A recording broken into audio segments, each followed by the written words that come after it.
Bismillahirrahmanirrahim. Assalamualaikum warahmatullahi wabarakatuh. Yang pertama-tama yang saya hormati dosen pengampu mata kuliah kurikulum pendidikan SD, Bapak Taufik Lubis, Bachelor of Science Magister Pendidikan Islam, serta teman-teman yang saya cintai dan saya banggakan. Pada video kali ini, kami dari kelompok 1 ingin menjelaskan tentang materi kurikulum pendidikan di Cina. Cina merupakan salah satu negara yang memiliki kebudayaan tertua di dunia dan telah mengembangkan pendidikan sejak beribu-ribu tahun yang lalu. Pendidikan di Cina sampai saat ini masih sangat dipengaruhi oleh kebudayaan kuno yang dimilikinya, terutama ajaran Taoisme dari Lao Tse dan Konfusianisme dari Konfusius. Taoisme atau jalan Tuhan menjadi bagian penting yang mempengaruhi filosofi kehidupan masyarakatnya sampai saat ini. Meski terkenal sebagai negara ateis dan tidak menjadikan agama sebagai mata pelajaran di sekolah, pada kenyataannya masyarakat Cina mengintegrasikan keberadaan Tuhan atau Dewa sebagai zat yang mendasari tingkah laku dan nilai-nilai kehidupan mereka untuk menjadi orang yang berhati mulia dan menghormati sesama. Baik teman-teman, saya akan menjelaskan tentang reformasi pendidikan di Cina. Reformasi pendidikan di Cina terdiri dari 8 tahap yang dimulai pada tahun 1949 yang merupakan awal kebangkitan Cina baru di bawah pimpinan Mao Tse-tung dalam kurun waktu 1949 sampai 1976. Terjadi 4 tahap reformasi pendidikan dan diselenggarakan 2 kali konferensi pendidikan untuk merevisi kurikulum pendidikan di Cina. Pada reformasi tahap 2, di tahun 1953 sampai 1957, sistem pendidikan sangat dipengaruhi oleh kondisi perekonomian negara dan antar mata pelajaran tidak saling mendukung atau melengkapi. Untuk itu, kembali diselenggarakan konferensi pendidikan kedua untuk merevisi, memperkuat, dan mengembangkan kurikulum pendidikan SD sampai SMA. Pada periode reformasi tahap 3 di tahun 1957 sampai 1963, Cina sedang berada pada masa terburuk akibat perang dingin dengan negara-negara barat. Hal ini menyebabkan siswa-siswi dari SD hingga SMA harus ikut bekerja, terutama di bidang pertambangan untuk ikut membantu permasalahan yang dihadapi oleh negara. Pada tahun 1964, Mao Tse-tung dalam sambutan musim semi awal tahun kembali menyatakan bahwa sistem pendidikan, kurikulum, dan pengajaran harus diganti. Hal ini menjadi masalah besar, meski karena Mao adalah pemimpin yang sangat disegani dan banyak membuat kemajuan di Cina. Dia bukanlah pakar pendidikan. Perubahan sistem pendidikan dan kurikulum yang terus terjadi membuat masyarakat tidak lagi percaya dengan sistem pendidikan yang ada. Terjadi kekacauan di Cina dan ini menjadi titik terendah dalam kepemimpinan Mao. Masa ini dikenal dengan sebutan revolusi kebudayaan. Pada masa ini, aktivitas belajar sangat minimal.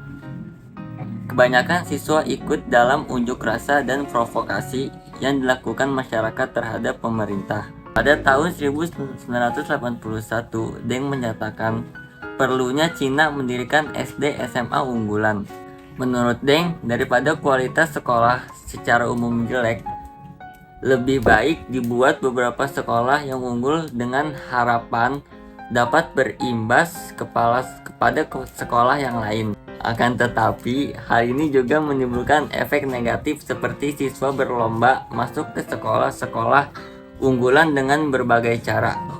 Untuk menindaklanjuti kebijakan Deng, Kementerian Pendidikan Cina mengeluarkan peraturan baru di mana pendidikan dasar dilangsungkan selama 5 tahun dan pendidikan menengah dilangsungkan selama 6 tahun. Undang-undang mengenai wajib belajar 9 tahun dikeluarkan pada bulan Mei tahun 1985 dan mulai diberlakukan sejak April pada tahun 1986. Hal ini merupakan bagian dari reformasi tahap ke-7 yang berlangsung dari tahun 1985 sampai 1998. Pada periode ini, SD kembali diubah menjadi 6 tahun dan SMP menjadi 3 tahun. Tahap ke-8 dari reformasi pendidikan di Cina berlangsung mulai pada tahun 1998 hingga sekarang ini. Pada tanggal 15 sampai 18 Juni tahun 1999 diadakan konferensi. Manajemen kurikulum di Cina terbagi dalam 5 tingkat, yaitu yang pertama ada Kementerian Pendidikan, yang kedua ada Dinas Kependidikan Provinsi, yang ketiga ada Dinas Pendidik Kota, dan yang keempat ada Dinas Pendidik Kecamatan dan Sekolah. Sama seperti di Indonesia, pendidikan dasar di Cina terdiri dari tingkat SD dan SMP. Hanya saja tidak ada ujian khusus seperti ujian nasional sebagai syarat kelulusan SD. Meski demikian, setiap siswa harus memiliki prestasi yang menonjol sejak kelas 1 SD hingga kelas 3 SMP untuk dapat masuk ke SMA unggulan yang disediakan oleh pemerintah provinsi. Biaya pendidikan untuk SD dan SMP seluruhnya gratis jika siswa merupakan satu-satunya anak dalam keluarga. Akan tetapi, jika keluarga memiliki lebih dari satu anak, maka fasilitas pendidikan gratis ini tidak diberikan untuk semua anak. Hal ini merupakan imbas dari kebijakan satu anak, yaitu One Child Policy, yang diberlakukan di Cina sejak tahun 1979 untuk mengendalikan laju penduduknya. Kebijakan ini hanya diberlakukan untuk siswa dari etnis Han yang merupakan etnis mayoritas 91,59% di Cina. Sementara 8,41% sisanya terdiri dari 55 etnis minoritas. Kurikulum di SD dibagi menjadi 2, yaitu untuk SD awal dan SD lanjutan. SD awal terdiri dari kelas 1 dan 2. Sementara SD lanjutan adalah kelas 3 sampai 6. Seluruh pelajaran di SD menggunakan guru kelas kecuali untuk mata pelajaran seni dan olahraga. Jumlah siswa di tiap kelas mencapai 60 sampai 90 orang, terutama di kota-kota besar. Dalam setahun, pembelajaran efektif di sekolah dilaksanakan selama 40 minggu. Total masa liburan adalah 10 sampai 11 minggu dan 1 sampai 2 minggu merupakan masa peralihan semester. Awal tahun ajaran dimulai setiap tanggal 1 September dan berakhir pada akhir bulan Januari atau awal Februari, disesuaikan dengan tanggal perayaan Imlek. Liburan pada saat perayaan Imlek disebut sebagai liburan musim semi dan berlangsung selama 2 minggu. Semester genap dimulai setelah liburan musim semi sampai dengan tanggal 30 Juni. Setelah itu, siswa akan mendapat liburan musim panas dari tanggal 1 Juli hingga 31 Agustus. Proporsi pelajaran pendidikan moral dan kewarganegaraan adalah sebesar 7-9% dari total pelajaran yang diberikan kepada siswa. Jumlah ini tidak terlalu besar, namun merupakan mata pelajaran utama dan wajib diberikan di seluruh sekolah di Cina. Kurikulum dan materi pelajaran pendidikan moral dan kewarganegaraan dibuat oleh pemerintah pusat dan guru harus menyampaikan sesuai buku pegangan yang ada. Untuk tingkat SD awal, bentuk pelajaran ini merupakan pendidikan moral dan kehidupan sehari-hari atau life skills. Di sini, siswa dipelajari untuk mengembangkan kebiasaan pribadinya yang berkaitan dengan kehidupan sehari-hari atau life skills. Siswa diharapkan memiliki karakter kepribadian, tingkah laku, dan moral yang sesuai dengan norma masyarakat Cina. Sementara untuk tingkat SMP diberikan pendidikan ideologi untuk meningkatkan rasa cinta dan kerelaan berkorban untuk negaranya. Meski belum mendapatkan nilai sosialisme atau maksime, siswa didik agar menempatkan kepentingan negara di atas kepribadian maupun kelompoknya. Pelajaran literatur adalah bahasa Mandarin yang diberikan sejak tingkat SD awal. Pada tingkat ini, siswa dilatih untuk berbicara dan menghafalkan kata-kata dalam bahasa Mandarin yang telah distandarisasi, yaitu Putong Hua.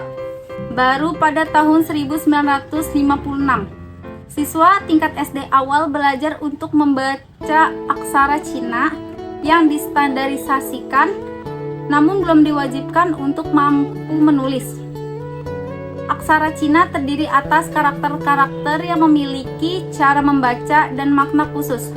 Berbeda dengan alfabet atau huruf Arab yang terdiri dari huruf-huruf yang dibaca sesuai tanda bacanya. Aksara Cina seringkali memiliki karakter dengan cara mengucapkan yang hampir sama namun memiliki makna yang berbeda. Sebagai contoh kata, misalnya ma, yang dapat bermakna kuda atau bermakna ibu. Oleh karena itu, siswa pada tingkat SD awal perlu mempelajari cara pengucapan yang benar dan memahami karakter-karakter aksara tersebut. Terlebih dahulu, dalam mempelajari bahasa Mandarin, siswa juga mempelajari karya sastra asing namun tetap dalam bahasa Mandarinnya. Hal ini dimaksud agar siswa memiliki pengetahuan yang luas tetapi tetap menekankan pada kecintaan dan kebanggaannya kepada negaranya sendiri. Pendidikan jasmani merupakan salah satu dari 3 pelajaran utama yang dianggap paling penting oleh pemimpin mau untuk mengembangkan kualitas pendidikan. Selain moral dan ilmu pengetahuan, pendidik jasmani juga menjadi bagian kurikulum perguruan tinggi untuk mahasiswa tingkat magister dan doktoral. Pendidikan jasmani untuk siswa SD awal lanjut memiliki proporsi 10-11%. Jumlah ini lebih besar dari pelajaran pendidikan moral dan kehidupan sehari-hari. Peserta IPA yang memiliki proporsi 7-9% dari keseluruhan jam pelajaran per tahun. Pendidikan jasmani tidak hanya diberikan seminggu sekali seperti di Indonesia. Mungkin itu saja yang dapat kelompok kami sampaikan. Kurang lebihnya mohon maaf. Burung Irian, burung cendrawasih. Cukup sekian dan terima kasih. Wassalamualaikum warahmatullahi wabarakatuh.